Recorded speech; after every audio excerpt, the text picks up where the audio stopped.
എൻ്റെ ചേട്ടന് ഇത്തിരി പ്രശ്നമാണ്. ആൾ ഭയങ്കര പഴയ ചിന്താഗതിക്കാരനാണ്. ഈ പ്രണയവിവാഹത്തിനോടൊന്നും ആൾ സമ്മതിക്കുമെന്ന് എനിക്ക് തോന്നുന്നില്ല. അപ്പോൾ ഇതിനും തല്ലുള്ളൂ. ഒരു കാര്യം ചെയ്യാം, നമുക്ക് നേരെ പോയിട്ട് ഒരു അമ്പലത്തിൽ നിന്ന് താലിയും കിട്ടി രജിസ്റ്റർ ചെയ്തിട്ട് വീട്ടിൽ പോവാം. അപ്പം പിന്നെ അവർക്ക് എന്തായാലും അംഗീകരിക്കാണ്ടിരിക്കാൻ പറ്റില്ലല്ലോ.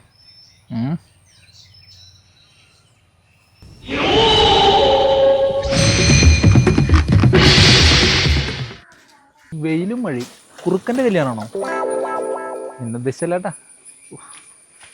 ചേട്ടൻ അറിഞ്ഞു എന്നാ തോന്നുന്നത്. കയ്യിൽ എന്തൊക്കെയോ കാണുന്നുണ്ട്. അടിപൊളി. ഡേ, എൻ്റെ കൂട്ടുകാരൻ്റെ അനിയനായി പോയി. അവ ഒറ്റ കാരണം കൊണ്ട്. വാ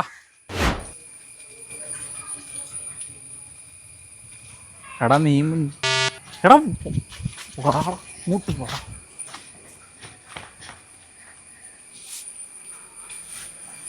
ഏട്ടാ,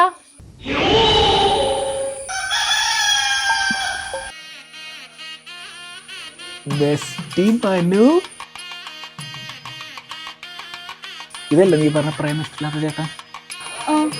നാട്ടും പുറത്തുകാരൻ, യാഥാസ്ഥികൻ. ഇവൻ ഒറ്റ ഒരുത്തങ്കാരനാ ഞാൻ എൻ്റെ ബ്രോക്കർ പണി കണ്ടാച്ചു.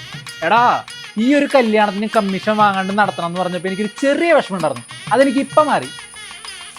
നിനക്ക് അങ്ങനെ തന്നെ വേണടാ, അങ്ങനെ തന്നെ വേണം. ഇവനല്ലേ കയറുമ്പോൾ തടയെന്ന് പറഞ്ഞ് നീ വരെ തടയോടാ. നിങ്ങൾ ധൈര്യമായിട്ട് കയറ്. മുഖത്ത് നോക്കി വിളിക്കടാ അവൻ്റെ. അളിയാ.